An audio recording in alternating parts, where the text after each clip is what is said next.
Welcome to my channel. ఈ FBO examination తో arithmetic అనే అంశంలో మొట్టమొదట వచ్చే అంశం ఏమిటంటే నంబర్ సిస్టమ్. నంబర్ సిస్టమ్ అంటే అర్థం ఏంటి? సంఖ్యా వ్యవస్థ. ఇంతకుముందు పాత ప్రీవియస్ లో సంఖ్యా వ్యవస్థ మీద సంఖ్యా ధర్మాలు ఇవ్వడం జరిగింది మనకి ఎఫ్బిఓ ఎగ్జామ్. సంఖ్యా ధర్మాలతో సహా చదువుకోవాలి. ఈ సంఖ్యా వ్యవస్థలో మనకి ఏమొస్తుంది? మెయిన్ పాయింట్ ఫస్ట్ ఏమొస్తుంది మనం అంటే అంకె అనే పదం వస్తుంది. అంకె అంటే అర్థం ఏంటి? ఒక నిర్దిష్ట విలువ కలిగిన గుర్తులు. ఈ గుర్తులు ఎక్కడికి స్టార్ట్ అవుతాయి? 0, 1, 2, 3, 4, 5, 6, 7, 8, 9 ఈ 9 మాత్రమే అంకెలు అంటారు. అంటే సంఖ్యా వ్యవస్థలో అంకెలు ఏమవుతాయి? పరిమితమవుతాయి. అవి మొత్తం ఎన్ని ఉన్నాయి? 10 అంకెలు ఉన్నాయి. ఈ 10 అంకెలతో ఏర్పడినటువంటి సంఖ్యామానమే దశాంశ సంఖ్యామానము. దశము అంటే 10. ఈ 10 అంకెలతో ఏర్పడినటువంటి సంఖ్యలు కలిగినటువంటి పద్ధతే దశాంశ సంఖ్యామాన పద్ధతి. ఇంతకుముందు సిలబస్ లో మనకు ద్విసంఖ్యామాన పద్ధతి కూడా ఉండింది. ద్విసంఖ్యామాన పద్ధతి అంటే బైనరీ సిస్టమ్.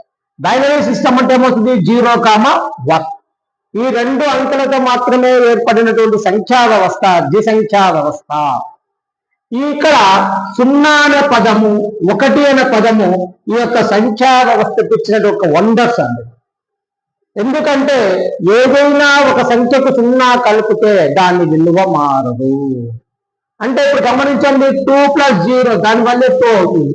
3 + 0 దాని విలువ 3 అవుతుంది. మళ్ళీ 0ను కలపనట్ట అంటే కలిపి కలపనట్టుగా ఉంటుంది. దాన్ని మనం ఏమంటాం అంటే తత్సమము అంటారు. తత్సమము అంటే అర్థం ఏంటంటే ఐడెంటిటీ అంటాం. అట్లా ఈ 0 కానీ 1 కానీ ప్రశస్తి అనేది సంఖ్యామానంలో ఎక్కువగా ఉన్నది. ఈ 0 యొక్క విలువ ఏంటి? ఈ 0 యొక్క ప్రాముఖ్యత ఏంటో మనం గమనిస్తే 0 అనేది మనకేమవుతుందంటే సంకలన తత్సమ రాశి.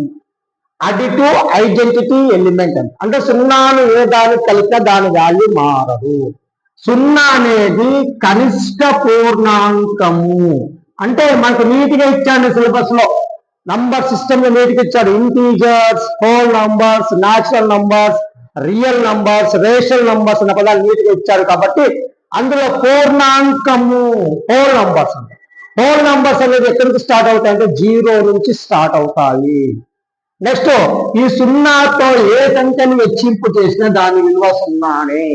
0తో దేనిని భాగించిన దాని విలువ అనంతము. అంటే ఏదైనా సంఖ్య బై 0 వేస్తే దాని విలువ ఏమవుతుంది? అనంతం అవుతుంది. అట్లాగే 1 ఈ 1 యొక్క ప్రాముఖ్యత ఏంటంటే 1ని గుణకార తత్సమ రాశి అంటారు. అంటే 1తో ఏ సంఖ్యను హెచ్చింపు చేసినా దాని విలువ మారదు. ఈ 1ని ఏమంటారంటే కనిష్ట సహజ సంఖ్య, న్యాచురల్ నంబర్ అండి. All natural numbers are countable numbers. లెక్కించడానికి గణించడానికి పనికొచ్చే సంఖ్యలన్నీ కూడా సహజ సంఖ్యలే. సహజ సంఖ్యలు దేంతో స్టార్ట్ అవుతాయి? 1తో స్టార్ట్ అవుతాయి. అందుకే కనిష్ట సహజ సంఖ్య ఎంతంటే 1. ఈ 1 ఏమవుతుందంటే ప్రధాన సంఖ్య కాదు, సంయుక్త సంఖ్య కాదు. It's not a prime number, not a composite number. ప్రధాన సంఖ్య కాదు, సంయుక్త సంఖ్య కాదు. ఈ 1తో ఏ సంఖ్య అయినా సరే నిశ్శేషంగా భాగించబడుతుంది. మనకు భాగనీయత సూత్రాలు కూడా ఉన్నాయండి మన సిలబస్ లో. అందులో 1 యొక్క భాగనీయత సూత్రాన్ని నిర్వచించాల్సిన అవసరం లేదు. ఎందుకంటే 1తో ఏ సంఖ్య అయినా సరే నిశ్శేషంగా భాగించబడుతుంది. అందుకే 1ని ఏమంటారంటే విశ్వకారణాంకము అందురు. అంటే మీరు గమనించినట్లయితే 1 యొక్క ప్రాముఖ్యత మీద ఒక బిట్ రావడానికి అవకాశం ఉంటుంది. కింది వాటిలో గుణకార తత్సమ రాశి మల్టిప్లికేటివ్ ఐడెంటిటీ ఎలిమెంట్ ఏమని అడగవచ్చు, లేదంటే సంకలన తత్సమ రాశి అడిటివ్ ఐడెంటిటీ ఎలిమెంట్ అనేది ఏందో అడగడానికి అవకాశం ఉంది. 0 1. ఇంకా అంకెలలో పెద్ద అంకె వచ్చేసి 9. ఇంకా సంఖ్యలు గమనిస్తే సంఖ్యలలో వచ్చేసి మనకు అనంతంగా ఉంటాయి. 2 అంకెల సంఖ్యలు అంటే 2 అంకెలు కలిగిన సంఖ్యలు, 3 అంకెల సంఖ్యలు అంటే 3 అంకెలు కలిగినటువంటి సంఖ్యలు, 4 అంకెల సంఖ్యలు అంటే 4 కలిగినటువంటి సంఖ్యలు. ఇలా మనం గమనించినట్లయితే సంఖ్యలు అనేవి అనంతంగా ఉంటాయి. ఈ సంఖ్యల యొక్క ధర్మాలను బట్టి ఈ సంఖ్యా వ్యవస్థ నిర్వహించడం జరిగింది. ఆ సంఖ్యలు దేంతో స్టార్ట్ అవుతాయి, ఎక్కడి నుంచి ఎండ్ అవుతాయి, ఎక్కడ ఎండ్ అనేవి ఉండవు సంఖ్యలలో, ఎక్కడ స్టార్ట్ అవుతాయి, దాని ధర్మాలు ఏంటిదో ఈ సంఖ్యా వ్యవస్థ నిర్ణయించడం జరిగింది. ఈ సంఖ్యా వ్యవస్థలో ఫస్ట్ వచ్చే సంఖ్యలు ఏంటివయ్యా అంటే సంకీర్ణ సంఖ్యా సమితి. దీన్ని కాంప్లెక్స్ నంబర్స్ అంటారు. అయితే మనకు సిలబస్ లో కాంప్లెక్స్ అనే పదం లేదు, కాంప్లెక్స్ నంబర్ సిస్టమ్ లేదు. ఎందుకంటే మనకు ఉన్నటువంటి FBO ఎగ్జామ్ కానీ, ABO ఎగ్జామినేషన్ కానీ, అదర్ స్టేట్ బోర్డ్ ఎగ్జామినేషన్స్ అన్ని కూడా 10th క్లాస్ సిలబస్ వరకు మాత్రమే ఉంటుంది. కాబట్టి 10th క్లాస్ లో కాంప్లెక్స్ నంబర్ సంకీర్ణ సంఖ్యా వ్యవస్థ ఉండదు. ఈ సంకీర్ణ వ్యవస్థ తర్వాత వచ్చే సంఖ్యలు ఏంటంటే వాస్తవ సంఖ్యా సమితి. ఆ వాస్తవ సంఖ్యలు ఇట్స్ డినోటెడ్ విత్ ఆర్ అంటే అర్థం ఏంటంటే రియల్ నంబర్స్. రియల్ నంబర్స్ వాస్తవ సంఖ్యా సమితి. సంఖ్యా సమితిలో 10th క్లాస్ వరకు ఉన్నటువంటి సిలబస్ ప్రకారం, SSC సిలబస్ ప్రకారం సంఖ్యా వ్యవస్థలో అతి పెద్ద సంఖ్యా వ్యవస్థ ఏది అంటే వాస్తవ సంఖ్యా వ్యవస్థ. మనం పాడేటువంటి ప్రతి నంబరు కూడా ఏ వ్యవస్థకు చెంది ఉందంటే వాస్తవ సంఖ్యా వ్యవస్థకు చెంది ఉన్నది. ఈ వాస్తవ సంఖ్యా సమితికి 2 పిల్లలండి. ఒక పిల్ల పేరు అకరణీయ సంఖ్యా సమితి, is called as rational numbers denoted with Q. ఇంకో పిల్ల పేరు కరణీయ సంఖ్యా సమితి, it is the IR, irrational numbers. Rational and irrational numbers are there in the real numbers. అంటే రేషనల్ నంబరు, ఇర్రేషనల్ నంబర్ రెండు కలిపి ఏ సంఖ్యా వ్యవస్థ అంటారు? వాస్తవ సంఖ్యా వ్యవస్థ అంటారు. ఈ అకర్ణీయ సంఖ్యా సమితి ఏ రూపంలో ఉంటుందంటే P/Q రూపంలో ఉండి, Q is not equal to 0 ఉండి, P, Q పూర్ణ సంఖ్యలు కావాలి. పూర్ణ సంఖ్యలు అయితే అప్పుడేమవుతాయంటే అవి అకరణీయ సంఖ్యలు అవుతాయి. భిన్న రూపంలో ఉన్న ప్రతి సంఖ్య కూడా అకరణీయ సంఖ్య కాదు. ఎందుకంటే మీరు గమనించండి, √2 ఉంటుందండి. √2 అనేది ఏమవుతుంది? కరణీయ సంఖ్య అవుతుంది. ఎందుకంటే ఇది మామూలుగా భిన్న రూపంలో రాసుకున్నట్లయితే మీరు √2/1 రాయొచ్చు కదా. √2/1 అనేది ఏమవుతుంది? భిన్నం అవుతుంది. కింద 1 is not equal to 0 అవుతుంది. √2 అనేది పూర్ణ సంఖ్య కాదు. కాబట్టి ఇది అకరణీయ సంఖ్య కాదు. ఏ సంఖ్య అవుతుంది? కరణీయ సంఖ్య అవుతుంది. కాబట్టి అకరణీయ సంఖ్యా రూపంలో లేని సంఖ్యలన్నీ కూడా కరణీయ సంఖ్యలు అవుతాయి. ఇంకోటి ఏం చెప్పొచ్చు అంటే ఖచ్చిత వర్గమూలము లేని సంఖ్యలు. ఖచ్చిత వర్గమూలం లేని సంఖ్యలన్నీ కూడా కరణీయ సంఖ్యలు అవుతాయి. అకరణీయ సంఖ్యలు ఏముంటాయి? భిన్న రూపంలో ఉంటాయి, ఖచ్చిత వర్గమూలం కలిగి ఉంటుంది. కానీ కరణీయ సంఖ్యలు ఏమవుతాయి? ఏ సంఖ్యలైతే ఖచ్చిత వర్గమూలం లేదో ఆ సంఖ్యలను మాత్రమే ఏమంటారు? కరణీయ సంఖ్యలు అంటారు. ఎగ్జాంపుల్ ఏం రాయొచ్చు? √2, √3, √5, √7, √11 లైక్. అంటే మీకు చిన్న హింట్ ఏమవుతుందంటే ప్రధాన సంఖ్యల యొక్క వర్గమూలము అంటే ఖచ్చిత వర్గమూలం ఉండదు. కాబట్టి రూట్లో మీకు ప్రధాన సంఖ్య కనబడిందా? కళ్ళు మూసుకొని అది కరణీయ సంఖ్య అనాలి. రూట్లో ప్రధాన సంఖ్య కనబడిందా అంటే the prime number which is in the square root, then only the number will be goes to irrational numbers. కరణీయ సంఖ్య. ఈ అకరణీయ సంఖ్యలో మళ్ళీ ఏమవుతాయంటే పూర్ణ సంఖ్యలు. ఈ పూర్ణ సంఖ్యలు ఏమిటంటే ఇంటీజర్స్ అంటారు. మనకు సిలబస్ లో ఈ పదం కూడా మెన్షన్ చేయడం జరిగినది. అంటే ఇంటీజర్స్ యొక్క ధర్మాలు కూడా నేర్చుకోవాలి.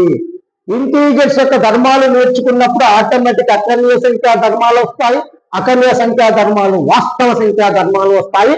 ఎగ్జామినేషన్ లో ఖచ్చితమైన బిట్టు ఈ టేబుల్ నుంచి 2 బిట్టు రావడానికి అవకాశం ఉంటుంది.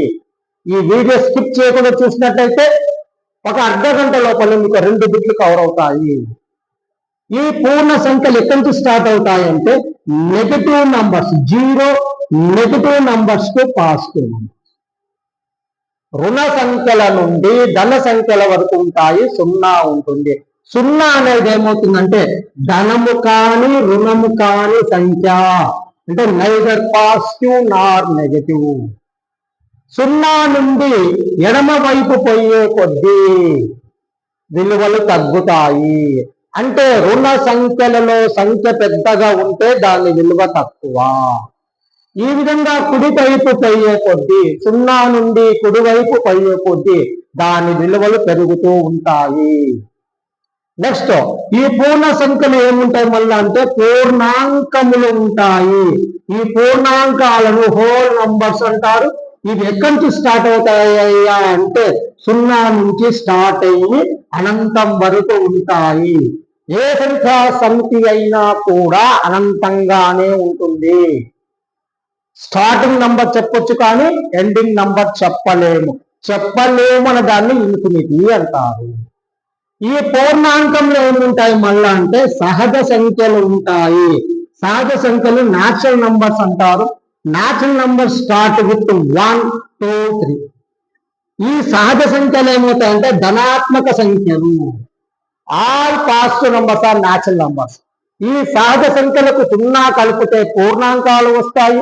పూర్ణాంకాలకు నెగిటివ్ నంబర్స్ రుణ సంఖ్యలు కలిస్తే పూర్ణ సంఖ్యలు అవుతాయి. పూర్ణ సంఖ్యలకు భిన్నాలు కలిపితే అకరణీయ సంఖ్యలు అవుతాయి. అకరణీయ సంఖ్యలకు కర్ణీయ సంఖ్యలు కలిపితే వాస్తవ సంఖ్యలు అవుతాయి.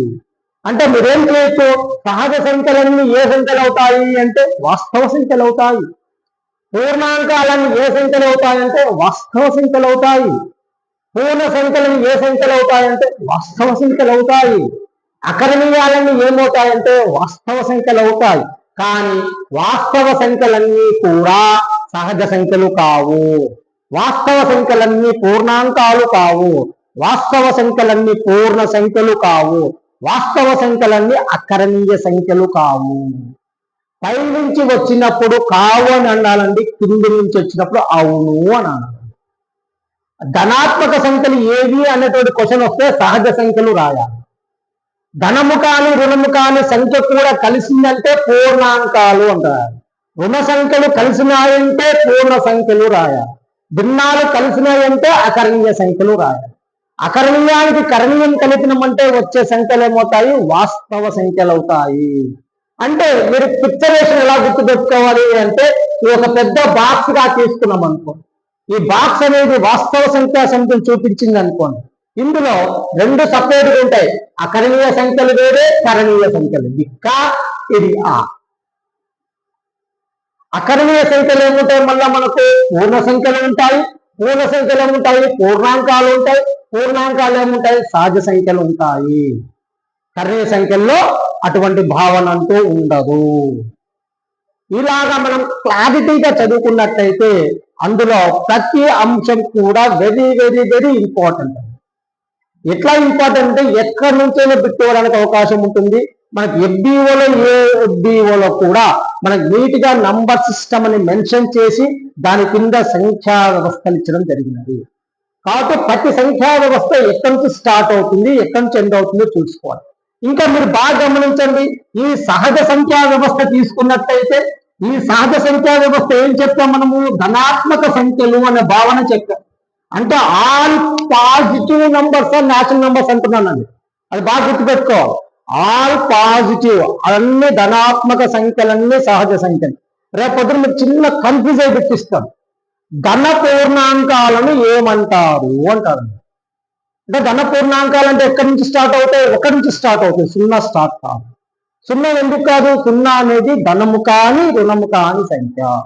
కాబట్టి ఎప్పుడైతే 1 నుంచి స్టార్ట్ అవుతుందో ఆ ధన పూర్ణ సంఖ్యలు కానీ ధన పూర్ణాంకాలు కానీ ఖచ్చితంగా ఏ సంఖ్యలు అవుతాయి అయ్యా అంటే సహజ సంఖ్యలు మాత్రమే అవుతాయి.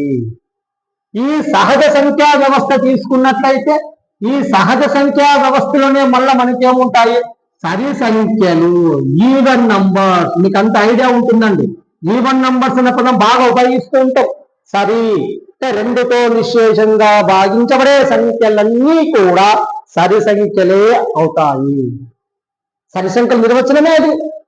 మన సరి సంఖ్యలన్నీ ఏ సరి సంఖ్యలు కావాలి? ధనాత్మకమైన సరి సంఖ్యలు. అంటే అవి ఖచ్చితంగా ఏం కావాలి? సహజ సంఖ్యలు కావాలి. ఎప్పుడైనా గమనించారా? -2 అన్నాం కానీ మైనస్ సరి సరి సంఖ్య అని చెప్పి ఎప్పుడు ఉండేది.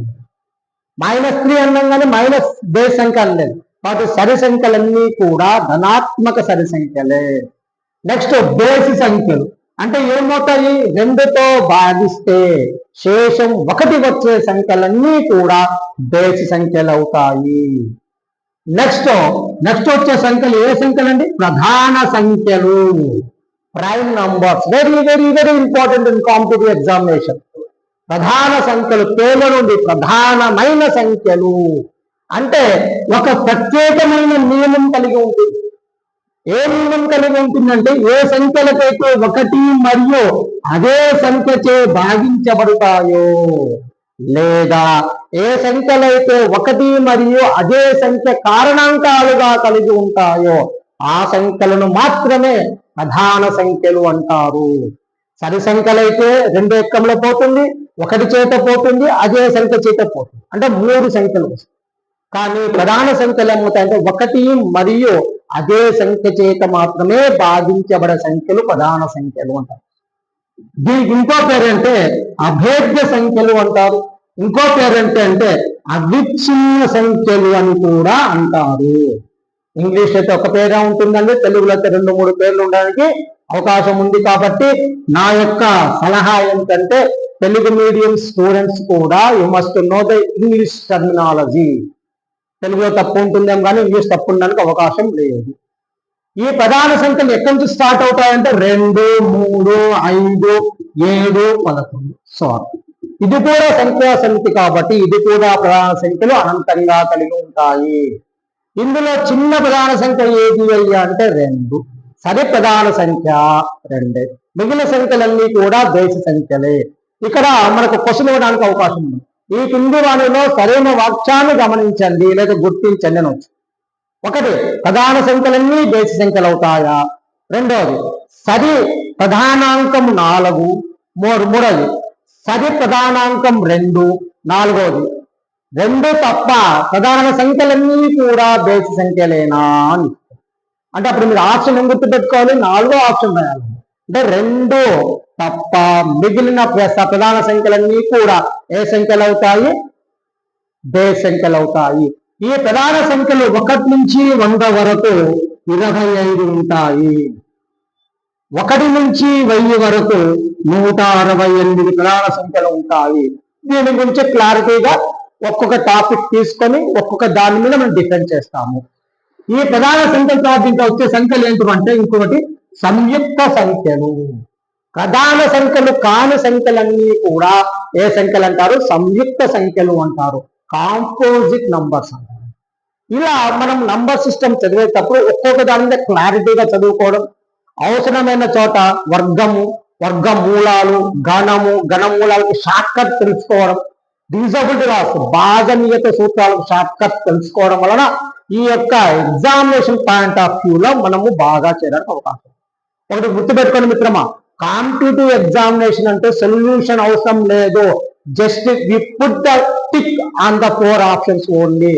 4 ఆప్షన్స్ లో సరైన దానిని మాత్రమే టిక్ పెట్టాలి. కాబట్టి ఎవరు కూడా ఎక్స్ప్లెనేషన్ సొల్యూషన్ అడగారు. మీరు నేర్చుకోవాల్సిన పద్ధతి ఏంటంటే ఎలిమినేషన్ ప్రాసెస్ ఒకటి నేర్చుకోవాలి. Suitable answer from the answers, answer నుంచి ఆన్సర్ రాబట్టడం నేర్చుకున్నట్లయితే ఈ కాంపిటేటివ్ ఎగ్జామినేషన్ లో ఫుల్ సక్సెస్ కావడానికి అవకాశం ఉంటుంది. Watch our channel, subscribe the channel. August 1వ తారీఖు నుంచి మనకు ఆఫ్లైన్, ఆన్లైన్ ఎగ్జామ్స్ అంటూ నిర్వహించడం జరుగుతుంది. ఆ ఎగ్జామినేషన్ కి Shri Venkateswara academy 2nd floor Jagadish Marg Birla compound కి వచ్చి మీరు రిజిస్ట్రేషన్ చేసుకొని ఆ ఎగ్జామ్ రాసినట్లయితే మీకు అర్థమెటిక్, జనరల్ సైన్స్ సంబంధించి ఫుల్ ఫ్రీ ఎక్స్ప్లెనేషన్ ఉంటుంది. Okay, thank you.